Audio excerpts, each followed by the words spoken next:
Mr. Borland, in your testimony, you described witnessing large triangular craft while stationed at Langley Air Force Base in 2012. Can you explain what you observed in terms of size, behavior, and why you're confident it was not conventional technology? Great question, ma'am. So on the base, I lived in the barracks. There was a little smoke pit outside. I was there on the telephone and looking across to the flight line, and I see a white light pop up and stop about 100 feet in the air. I thought it was a weather balloon. I've seen tests from there before, weeknight, normal thing, not surprising. I actually finished my cigarette and I began walking up towards the flight line. There is a track, and because I was on 3 months of night work, I would walk the track at night when we were weather down. And as I began walking towards the light, towards the flight line and the track, the light then flies across the base, across the flight line, and as it flies to me, a triangle manifests around the light. I can't tell you if it's active camouflage. I can't tell you if it appeared around the light, but I can tell you that it was a white light and then it was a triangle. It stopped about 100 feet in front of me and approximately 100 feet above me. My telephone got extremely hot, completely froze, dead. I remember how thick it was. It was between 1 to 2 stories thick, equilateral triangle. I could never see the top of it, and the edges were 90 degrees.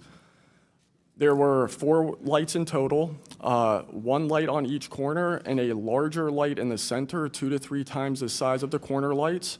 But what was really odd was the outside.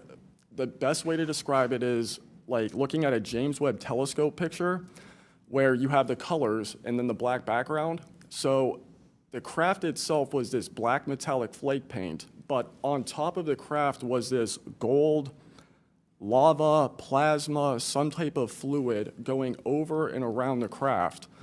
I'm under this for about 2 to 3 minutes, and then the center light flashes 2 to 3 times, no sound, immediately shoots up to commercial jet level minimum, in my opinion, and I immediately feel static electricity all over my body, and then I smell the smell of after a thunderstorm or lightning storm, that really strong summer thunderstorm smell.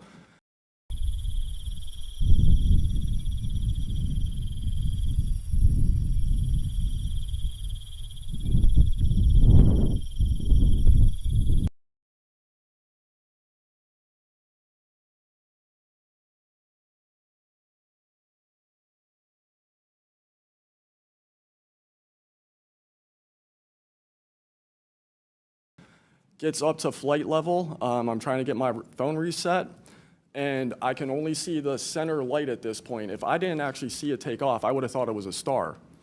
And then it hovers up there, and it begins to slowly move due east out over the Atlantic Ocean. I finally got my phone reset. The entire thing was about, from the time I saw the light pop up near the hangar until it took off out over the ocean, was about 15 minutes. In following up to that question, after you disclosed this information to the Intelligence Community Inspector General, you were subject to phishing attempts and job blacklisting. How widespread do you think this is across the intelligence community for those who raise concerns regarding UAP programs?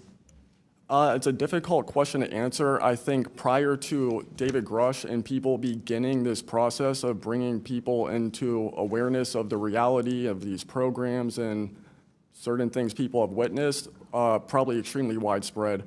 I think today there's still an issue, but because people are able to come before you and people are speaking out, I think it has been somewhat less. I would hope, though, that people would, because if this goes back into closed doors, this is going to get really ugly. And in a day in which it's really hard to tell what's true or not from a political standpoint, and so I don't really know what is true. I don't know on this subject. But I do know when we're being lied to. And we are definitely being lied to. There's just no doubt about that. Mr. Borland, when you first experienced what you were looking at, what did you do next? Like, what was your next step after it had passed and you were done? I actually kind of laughed to myself and said, okay, so this exists as well. Worked in enough programs, been exposed to enough that I was like, okay, so this is a real thing. What do you think about your experience as a collective group? That'll be my last question, Madam Chairwoman. I mean, we've been talking about this for 20 years. We don't know what we saw. What we saw changed our lives and the way we think about everything. It was incredibly profound. The object I saw, I don't even know if it was an object. It was a light. It was an orb. It didn't look like a craft, but it did look solid. And that's what we talk about. We noticed the object, and this was a pattern across all the encounters. Someone would see a light. They would pay attention to the light. And then the object responds. It performs for you. And then they come down and they investigate you. So it's almost like they're curious. So that's the thing we primarily talk about. Are you scared for your safety? That's a complicated question. So being here today, if I say the wrong word, technically I can be charged with espionage. Espionage is a death penalty. Whistleblowers have faced it. John Kiriakou, for example. I am not scared for my physical safety in the sense of an agency or company coming to kill me, but I have no job. My career has been tarnished. You know, I'm unemployed, living off of unemployment for the next 3-4 weeks until that's gone. So it's a complicated question. Have there been stories leaked about your life to try to discredit you in the public eye? As of now, I don't know. We know they did that to Mr. Grush. I am aware, yes, ma'am. They leaked his private medical information, horrific things. It is. They're doing a terrific job to bring information to the public. Do you think that any of this is a psyop by the U.S. government? Entirely possible. I mean, our government and other governments have admitted that they've tried to use UFOs to cover secret projects. But I think they also do some reverse engineering of those claims. So years after people start seeing UFOs over Area 51, for example, they come up with a story, oh yeah, that was, we planted that story. So I read in a major newspaper just a couple of weeks ago, they planted this story. An Air Force colonel went out into the desert, went to a bar at Rachel and gave them some fake UFO photos. And that's how the whole story about Area 51 started, which is preposterous. Yeah, and I didn't even get to the crash retrieval program stuff yet, Ms. Chairwoman. There's just so much. Okay, thank you so much for your time today. I wish we had more time. Thank you, Madam Chair. The federal government has kept the American public in the dark about issues of immense public interest. The federal government has routinely made excuses for failing to provide transparency to the public, the most common of which is national security concerns. Mr. Spielberger, can you provide an example of when national security was inappropriately used as a pretext for classification? Congresswoman, probably one of the most infamous examples of that is the 9/11 Commission that found that overclassification was a key factor in the failure to adequately prevent the attacks of that day. Can you speak to how whistleblowers have historically helped Congress uncover the truth in other areas and how that might apply here?